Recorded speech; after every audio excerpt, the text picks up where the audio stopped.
आप सब लोगों को नमस्कार। आज दिल्ली सरकार का फाइनली बजट पेश किया गया, 9th बजट आम आदमी पार्टी का। और हमने अपने permanent finance minister Manish Sisodia ji को बहुत मिस किया। पूरी दिल्ली ने मिस किया उनको। पूरी दिल्ली को आदत पड़ गई थी उनके बजट को सुनने की। उनकी अनुपस्थिति में कैलाश गहलोत जी ने जो बजट पेश किया वो बहुत शानदार बजट है और मैं कैलाश गहलोत जी को बहुत बहुत बधाई देना चाहता हूं। उन्होंने जिस किस्म का बजट दिल्ली के लिए पेश किया, इस बजट में सबके लिए कुछ ना कुछ है। हर तबके के लिए, गरीब अमीर, आदमी औरत, सबके लिए, हर वर्ग के लिए, हर आयु के लोगों के लिए, सबके लिए कुछ ना कुछ है। सबसे पहली बात कि दिल्ली, सभी सर्वे ये दिखाते हैं कि पूरे देश में सबसे कम महंगाई दिल्ली के अंदर है। और उसका कारण है कि दिल्ली सरकार दिल्ली के लोगों को कई सारी चीज़ें मुफ्त में मुहैया कराती है। बिजली मुफ्त है, पानी मुफ्त है, शिक्षा मुफ्त है, स्वास्थ्य मुफ्त है, महिलाओं के लिए बस का सफ़र मुफ्त है और भी बहुत सारी चीज़ें हैं। इतनी सारी चीज़ें मुफ्त मुहैया कराने के लिए जाहिर तौर पे पैसे की ज़रूरत होती है। बाकी सरकारें कुछ भी मुहैया नहीं कराती मुफ्त, फिर भी वो सरकारें घाटे में चलती हैं। आम आदमी पार्टी की सरकार इतनी सारी चीज़ें मुफ्त मुहैया कराती है, फिर भी आम आदमी पार्टी की सरकार फ़ायदे में चलती है। आज भी घाटे का बजट प्रेजेंट नहीं किया, नफ़े का बजट ही प्रेजेंट किया है। नेट हरा ही बजट है। तो जितनी मुफ्त चीज़ें थी वो सारी जारी रखी गई हैं, जिससे एक आम आदमी को दिल्ली के अंदर महंगाई से जो राहत है वो जारी रहेगी। दूसरा, भ्रष्टाचार के खिलाफ जितने कदम पहले से उठाए जा रहे थे वो सारे जारी रहेंगे। जैसे जितनी फेसलेस सर्विसेज हैं, वो फेसलेस सर्विसेज जितनी हैं वो जारी रहेंगी और उनको एक एक करके और अन्य डिपार्टमेंट्स में भी लागू किया जाएगा। जो door step delivery of services हैं, जिसकी वजह से दलालों से लोगों को छुटकारा मिला, वो सारी door step delivery of services भी जारी रहेंगी। पिछले वर्षों में ट्रांसपोर्ट के क्षेत्र में काफ़ी तरक्की की गई। जैसे आज बताया गया कि 2015 में जब हमारी सरकार बनी थी तो मेट्रो का केवल 193 किलोमीटर्स का नेटवर्क था और लगभग 140 के करीब स्टेशन वो थे मेट्रो स्टेशन। ये बढ़ के 7-8 साल के अंदर 390 किलोमीटर पहुंच गया, डबल से भी ज़्यादा हो गया। और स्टेशंस 286 हो गए, मेट्रो स्टेशंस। सो जो हम लोगों ने इतने साल में पहले अचीव किया था, 17 साल में उसके पहले, वो मात्र 8 साल के अंदर अचीव किया। 2015 में दिल्ली में बसों की संख्या 5600 थी, ये बढ़ के 7389 हो गई। और पिछले साल बजट में हमने, अक्सर बजट में अनाउंसमेंट्स होते हैं, लागू नहीं किया जाता, हमने अनाउंस किया था कि दिल्ली को तिरंगों का शहर बनाएंगे। आज दिल्ली में आप कहीं चले जाइए, 500 बड़े बड़े तिरंगे लगाए गए हैं। जहाँ भी जाते हैं आप तिरंगे देखते हैं, आपके अंदर देशभक्ति की भावना जागती है। दिल्ली को वाकई तिरंगों का शहर बना दिया गया। ये बजट है साफ, सुंदर और आधुनिक दिल्ली बनाने के लिए। अभी तक शिक्षा के क्षेत्र में, स्वास्थ्य के क्षेत्र में, बिजली के क्षेत्र में पिछले बजट्स में काफ़ी इन्वेस्टमेंट्स किए गए। वो इन्वेस्टमेंट्स जारी रहेंगे, उसमें कोई कमी नहीं आने देंगे। लेकिन ये वाला बजट है जो साफ, सुंदर और आधुनिक दिल्ली, कैपिटल सिटी है हमारी। लोग आए तो उनको लगना चाहिए कि एक महान देश की राजधानी में गए हैं। उसके लिए इस बार इस बजट में there is a huge infra push, बहुत बड़ा पुश दिया गया इंफ्रास्ट्रक्चर को। लगभग 21,000 करोड़ रुपए इंफ्रास्ट्रक्चर के ऊपर खर्च किए जाएंगे इस बजट में। 2014-15 में जब जो बजट था वो 30,940 करोड़ का था। आज 8 साल के बाद जो बजट है वो 78,800 करोड़ का बजट है। ये इसी वजह से हुआ क्योंकि दिल्ली में अब एक ईमानदार सरकार है। जो रेवेन्यू के लीकेजेस हैं उनको प्लग किए गए, जो एक्सपेंडिचर के लीकेजेस हैं उनको प्लग किया गया। देश 7% की रेट पे तरक्की कर रहा है, दिल्ली 9% के रेट पे तरक्की कर रही है। तो दिल्ली देश से ज़्यादा तेजी से तरक्की कर रही है। ये दिल्ली के लोगों को मैं बधाई देना चाहता हूँ और दिल्ली के लिए गर्व की बात है। साफ, सुंदर और आधुनिक दिल्ली, इसके लिए ये कोई एक स्लोगन नहीं दिया हम लोगों ने, इसके लिए स्पेसिफिकली 9 पॉइंट्स हैं, 9 एरियाज हैं, आइटम्स हैं जिसके ऊपर काम किया जाएगा। पहला, पीडब्ल्यूडी की 60 फुट से चौड़ी, पीडब्ल्यूडी की टोटल रोड दिल्ली के अंदर लगभग 1400 किलोमीटर है। ये सारी वो सड़कें हैं जो दिल्ली की 60 फुट से चौड़ी सड़कें हैं। तो दिल्ली की 60 फुट से चौड़ी सारी सड़कों को दिल्ली की, उनको साफ और सुंदर बनाया जाएगा। इसमें एक तो मैकेनिकल रोड स्वीपिंग डेली की जाएगी सारी सड़कों की। उसके लिए 70 मैकेनिकल रोड स्वीपर्स खरीदे जा रहे हैं। तो 70 मतलब एक असेंबली में एक मैकेनिकल रोड स्वीपर होगा या व्हाटएवर, वो जो भी डिस्ट्रीब्यूशन होगा। So daily mechanical road sweeping की जाएगी। दूसरा, डेली सड़कों की धुलाई की जाएगी, फुटपाथ की धुलाई की जाएगी, सेंट्रल वर्ज की धुलाई की जाएगी और दोनों तरफ जो भी पेड़ पत्ते होंगे उनकी धुलाई की जाएगी और रेलिंग जो भी होगी उसकी धुलाई की जाएगी। इसके लिए लगभग, इसके लिए कई सारे वो खरीदे जा रहे हैं, ये एंटी स्मॉग और वाटर स्प्रिंकलर्स। और उसके अलावा एक एक वार्ड के लिए अलग अलग 250 छोटे वाटर स्प्रिंकलर्स खरीदे जा रहे हैं जो नगर निगम की सड़कों के ऊपर काम आएंगे। और ये लगभग 210 वाटर स्प्रिंकलर्स कम एंटी स्मॉग गन खरीदे जा रहे हैं जो बड़े हैं, जो कि पीडब्ल्यूडी की सड़कों पे काम आएंगे।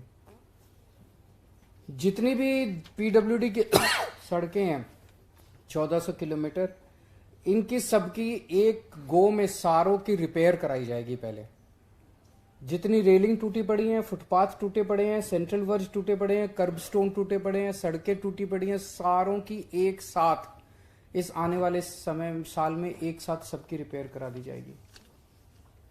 जितने एम्प्टी स्पेस, खाली स्पेसेस हैं सेंट्रल वर्ज पे, फुटपाथ पे, उन सब पे पेड़ पौधे लगाए जाएंगे, फूल लगाए जाएंगे, हरा भरा बनाया जाएगा सड़कों को। और हर 3-3 महीने में सड़कों पे पेंटिंग होगी, लेन मार्किंग होगी, जेब्रा क्रॉसिंग की पेंटिंग होगी और जो कर्ब स्टोन्स होते हैं फुटपाथ की तरफ भी और सेंट्रल वर्ज की तरफ भी, उनकी पेंटिंग्स हर 3-3 महीने में कराई जाएगी। रेगुलर 5-5 साल के अंदर कारपेटिंग कराई जाएगी सड़कों की। कोई पॉट होल्स नहीं होंगे। अगर कोई पॉट होल है तो जिस भी कंपनी को ठेका दिया जा रहा है उसके अंदर वो कंडीशन डाली जा रही है कि इतने घंटों के अंदर वो पॉट होल रिपेयर हो जाना चाहिए। जितने इंक्रोचमेंट्स हैं वो हटाए जाएंगे। और अगर दिल्ली की सड़कों के ऊपर मिट्टी नहीं रहेगी तो हम देखते हैं कि जब ट्रक या हैवी व्हीकल या कार तेजी से सड़क पे जाती है या सुबह जब मिट्टी की, उससे पोल्यूशन बहुत होता है। मैकेनिकल रोड स्वीपिंग और धुलाई करने की वजह से पोल्यूशन, इस डस्ट पोल्यूशन जो है वो बिल्कुल खत्म हो जाएगा। तो ये सारी चीजें, नंबर पहला आइटम है साफ, सुंदर और आधुनिक दिल्ली में पहला आइटम 1400 किलोमीटर की सड़क पे ये सारे काम कराए जाएंगे, जो कि मैं समझता हूं कि बहुत एम्बिशियस और बहुत बड़ा प्रोजेक्ट है। दूसरा, 28 फ्लाईओवर हम लोगों ने बनाए हैं हमारी सरकार बनने के बाद और 26 नए फ्लाईओवर और बनाने जा रहे हैं।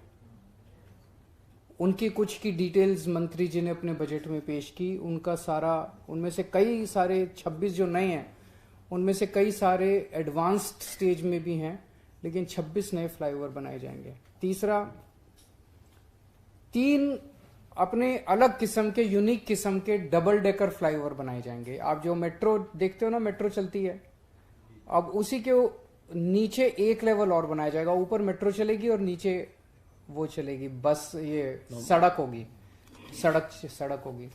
तो ये कॉन्सेप्ट 4-5 साल पहले हम लोगों ने प्लान किया था, और इसका कारण था इससे पैसे बहुत बचेंगे, क्योंकि पिलर तो बन ही रहा है, सब कुछ बन ही रहा है, फाउंडेशन बन ही रही है, तो उसके ऊपर अगर हम एक लेवल और बना दें उसका, तो थोड़ा सा उसको पिलर में थोड़ी ज्यादा जान डालनी पड़ेगी। अदरवाइज उसी पूरे इंफ्रास्ट्रक्चर के अंदर हमें एक लेवल और मिल जाएगा, तो इससे पैसे बहुत बचेंगे हम लोगों के। तो ये 3 यूनिक डबल डेकर फ्लाईओवर्स बनाए जा रहे हैं। अगर ये सक्सेसफुल हुए तो फिर कई सारे आने वाले जितने भी मेट्रो के रूट्स होंगे हम हर एक के ऊपर ये कर सकते हैं। 1600 नई इलेक्ट्रिक बसेस इस साल खरीदी जाएंगी। हमारा टारगेट है कि 2025 तक दिल्ली की सड़कों पे टोटल 10,480 बसेस होंगी, जो कि दिल्ली के लिए सफिशिएंट है, पर्याप्त है। दिल्ली की रिक्वायरमेंट्स के लिए 10,485 बसेस बहुत हैं। 2025 तक इनमें से 80%, 8,280 बसें इलेक्ट्रिक होंगी। उनमें से 1600 बसेस इस साल खरीदी जाएंगी। ये भी एक बहुत बड़ा अचीवमेंट है। और 2025 में जो मैंने बताया कि हमारी इतनी इलेक्ट्रिक बसेस होंगी, इसके बाद Delhi will be one of the very few cities in the world जहां पे इतनी सारी इलेक्ट्रिक बसेस एक साथ दौड़ रही होंगी। 5वां आइटम है कि हमारे अगर इतनी इलेक्ट्रिक बसेस खरीदेंगे तो उनके खड़े होने के लिए अलग इंफ्रास्ट्रक्चर बनाना पड़ेगा। तो हमारे 57 एग्जिस्टिंग बस डिपोज का इलेक्ट्रिफिकेशन किया जा रहा है, ताकि जब रात को बस आके खड़ी हो तो साथ साथ उसकी चार्जिंग भी हो सके। 6वां आइटम है कि 3 मॉडर्न बस पोर्ट्स, जैसे एयरपोर्ट होता है, एयरपोर्ट की तर्ज पे उतने ही खूबसूरत, उतना ही वैसा ही इंफ्रास्ट्रक्चर और वैसे ही शानदार बस पोर्ट्स उसी लुक एंड फील वाले आनंद विहार, सरायकालिखा और द्वारका में बनाए जाएंगे। 2 मल्टी लेवल बस डिपो बनाए जाएंगे, जो कि पूरे देश में पहली बार बन रहे हैं, जिसमें 6 फ्लोर पे बसेस पार्क की जा सकती हैं। तो ऐसे 2 मल्टी लेवल बस डिपोज बनाए जाएंगे, 2 मॉडर्न बस टर्मिनल बनाए जाएंगे और 9 नए बस डिपो बनाए जाएंगे। ये सारी चीजें मैं इतनी जल्दी जल्दी बोल रहा हूं, पर आप फील कर सकते हो कि बसेस ट्रांसपोर्ट के क्षेत्र में कितने बड़े स्तर के ऊपर इंफ्रास्ट्रक्चर का पुश हो रहा है। 7वां, 1400 नए बस क्यू शेल्टर बनाए जाएंगे। ये मॉडर्न बस क्यू शेल्टर होंगे। ये हर एक बस क्यू शेल्टर पे एक डिजिटल स्क्रीन होगा, जहां पे पैसेंजर इंफॉर्मेशन सिस्टम, कौन सी बस आ रही है, कहां पहुंची, कौन सी बस कहां पहुंची, कितनी दूर है, कितनी देर में आ जाएगी, वो सारा इंफॉर्मेशन उसके ऊपर आता रहेगा। 8वां पॉइंट है कि यमुना को साफ करने के लिए specific action plan, 6 point action plan बनाया गया है। उसमें एसटीपीज बनाए जाएंगे, नए डिसेंट्रलाइज्ड एसटीपी बनाए जाएंगे। जो मौजूदा एसटीपी हैं उनको अपग्रेड किया जाएगा, उनको ऑगमेंट किया जाएगा, जिससे कि दिल्ली की सीवेज ट्रीटमेंट की क्षमता लगभग 890 एमजीडी तक पहुंच जाएगी। 2015 में जब हमने सरकार बनाई थी तब 370 थी, 370 एमजीडी सीवेज ट्रीट होता था दिल्ली में। ये ले जाके हम 890, अगले इस साल के अंत तक 890 एमजीडी तक पहुंच जाएगी, जो कि एक ऑलमोस्ट 3 गुना हो गया। दिल्ली में ये देखने में आया कि बहुत जगह हमने सीवर का नेटवर्क तो बिछा दिया, पाइपलाइन बिछा दी, लोग सीवर के कनेक्शन नहीं लेते, बड़े महंगे हैं सीवर के कनेक्शन, जिसकी वजह से जैसे पूरा ट्रांस यमुना एरिया जो है, उसमें पूरा ट्रांस यमुना एरिया में सीवर की लाइनें पड़ चुकी हैं। तो थ्योरेटिकली ट्रांस यमुना एरिया से में कोई गंदे नाले होने ही नहीं चाहिए, क्योंकि सारा का सारा सीवर तो उसके अंदर बहना चाहिए सीवर के नेटवर्क में। लेकिन फिर भी इतने सारे गंदे नाले हैं, क्यों? लोग सीवर के कनेक्शन नहीं लेते, अभी भी नाली में डाल देते हैं। तो अब हमने तय किया है कि हम फ्री सीवर कनेक्शन सबको देंगे, हम जबरदस्ती सबके घर तक, अंदर तक सीवर कनेक्शन डाल के आएंगे। और तो 100% सीवर कनेक्शन सबको दिए जाएंगे। 2014 में जब हमारी सरकार बनी, केवल 227 कच्ची कॉलोनियों में सीवर कनेक्शन था। इस साल के अंत तक इसको 1317 कॉलोनियों तक ले जाया जाएगा। पूरे सीवर नेटवर्क को डिसिल्टिंग की जाएगी, इंटरसेप्ट किया जाएगा। और जो 3 कूड़े के पहाड़ हैं, ये 9th आइटम है स्पेसिफिक, 3 कूड़े के पहाड़ हैं, इन 3 कूड़े के पहाड़ों को दिसंबर 2024 तक हम साफ कर लेंगे। स्पेसिफिकली नगर निगम को इस बार हम 850 करोड़ रुपए एक्स्ट्रा दे रहे हैं एज अ लोन। हेल्थ में मोहल्ला क्लिनिक्स में आप जानते हैं पूरा इलाज फ्री है, दवाइयां फ्री, टेस्ट फ्री। अभी 250 टेस्ट होते हैं वहां पे, उसको बढ़ा के 450 टेस्ट किया जा रहा है। ज्यादा से ज्यादा मेट्रो स्टेशन पे मोहल्ला क्लिनिक खोले जाएंगे। कई बार छोटी छोटी बीमारियां होती हैं, खांसी जुकाम है, थोड़ा बहुत फीवर है, लोग आते जाते अपना वहां पे मेट्रो पे रुक के अपना इलाज कराया और फिर गाड़ी पे चढ़ गए, दवाई ली, टेस्ट कराया और गाड़ी पे चढ़ गए। तो लोगों के लिए सहूलियत बहुत होगी कि सब जाना नहीं पड़ेगा अलग से। महिला मोहल्ला क्लिनिक हमने टेस्ट किया था जो बहुत सक्सेसफुल रहे। अभी तक 4 महिला क्लिनिक थे, वो बढ़ा के 100 किए जाएंगे पूरी दिल्ली में। और 9 नए सरकारी अस्पताल बनाए जा रहे हैं।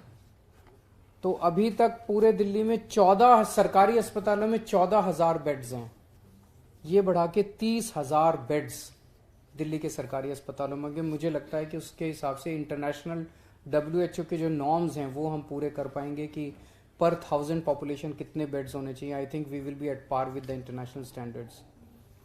पानी के क्षेत्र में आज 995 MGD पानी का प्रोडक्शन हम लोग कर रहे हैं। जब हमारी सरकार बनी थी तब शायद 870 या 880 था, 125 के करीब तो ऑलरेडी MGD पानी हमने बढ़ा लिया है। और ये जो 870 था ये कई साल से नहीं इंक्रीज हुआ था, कई साल से। हमने पिछले 8 साल में 125 MGD बढ़ा लिया है।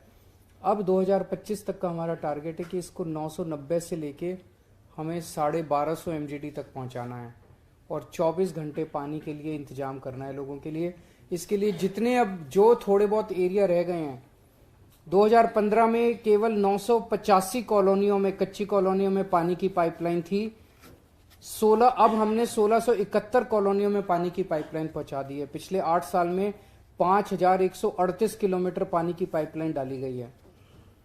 तो अब घर घर के अंदर पानी का कनेक्शन दिया जा रहा है। ये भी हम जबरदस्ती दे रहे हैं, फ्री पानी का कनेक्शन है। बहुत लोग लेते नहीं है ऑफिशियल कनेक्शन, उनके घर के सामने पानी की पाइपलाइन डल गई, उसमें टैपिंग करके और ले लेते हैं, ऑफिशियल कनेक्शन नहीं लेते। तो अब हम जबरदस्ती सबको कनेक्शन देंगे, घर तक कनेक्शन देके आएंगे।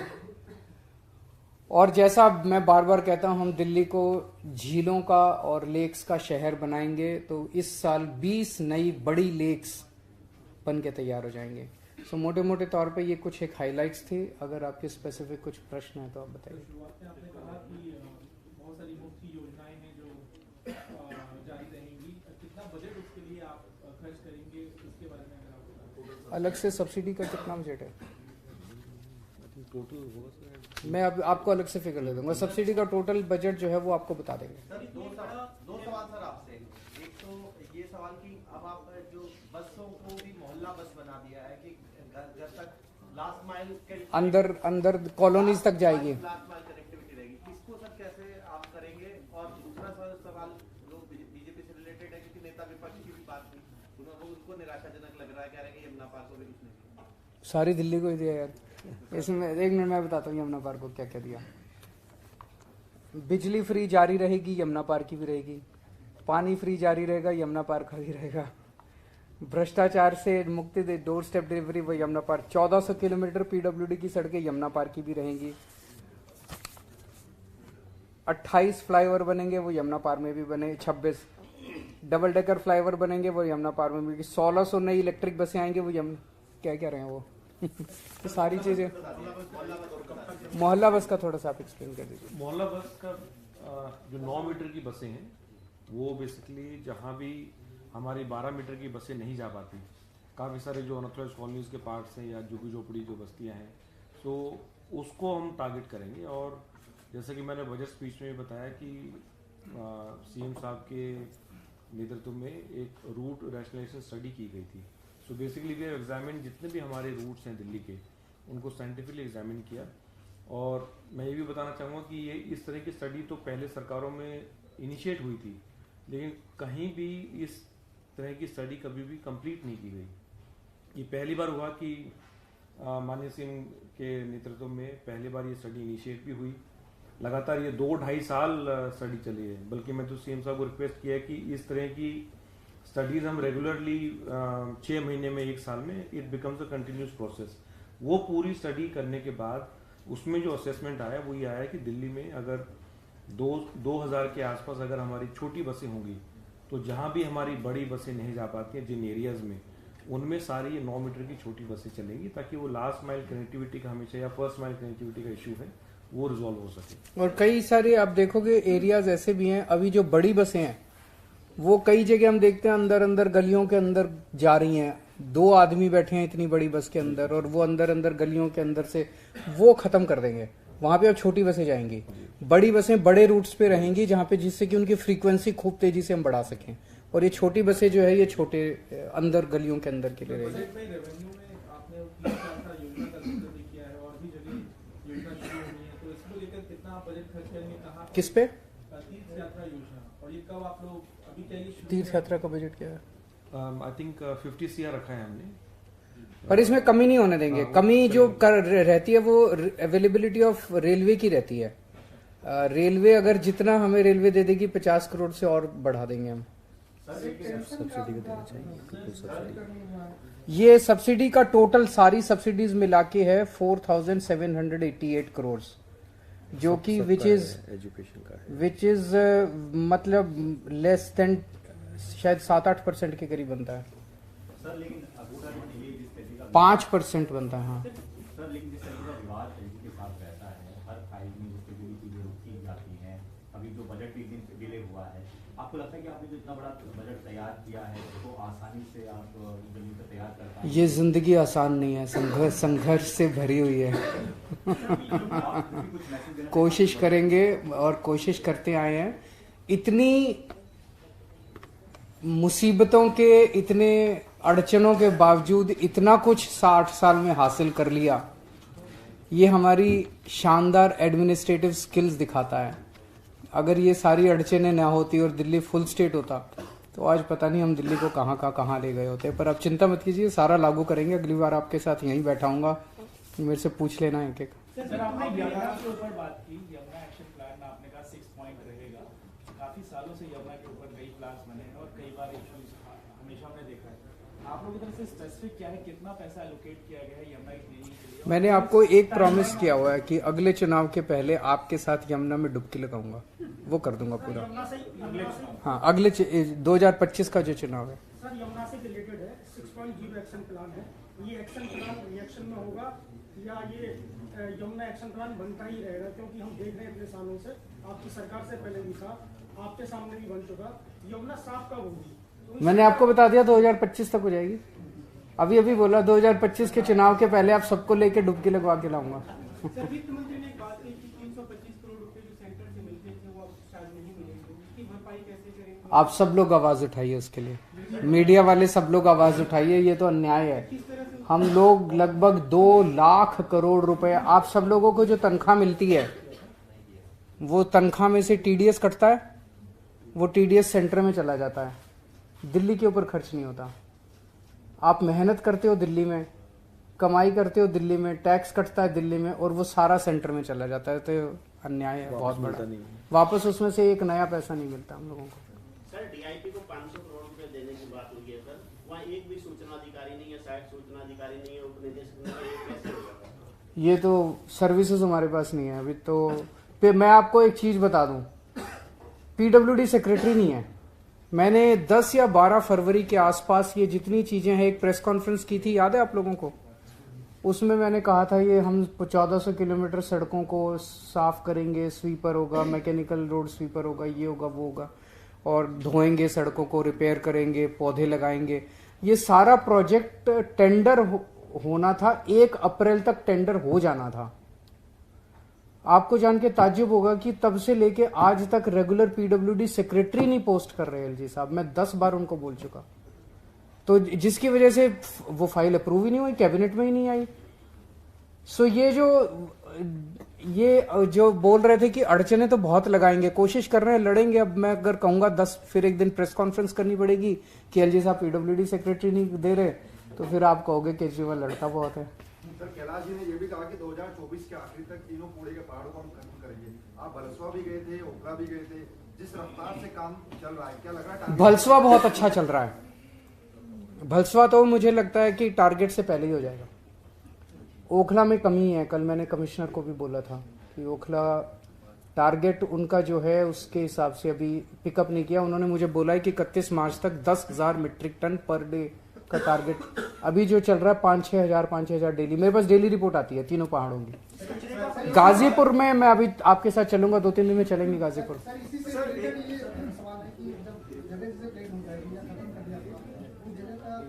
उसका है इनके एमसीडी का प्लान है, वहीं पे कूड़े के निस्तारण के लिए CND वेस्ट प्लांट बनाएंगे, बायोमाइनिंग प्लांट बनाएंगे, वो सब।